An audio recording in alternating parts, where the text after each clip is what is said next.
Pero guys, dito ako ngayon sa Barangay Uyong. Sabi, daming isda dito.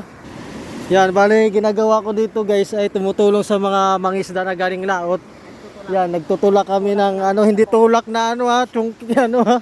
Tulak ng ano, itong mga bangka nila, mga pambut galing sa ano, laot ito. Kung sino man yung magtutulak, sila yung ano, makuha ng mga pangmigay sa ano, ng isda ito. Katulad nito, mga isda madami oh. Yan. Kasama ko si Ate Lisa at si Kuya. Yan oh.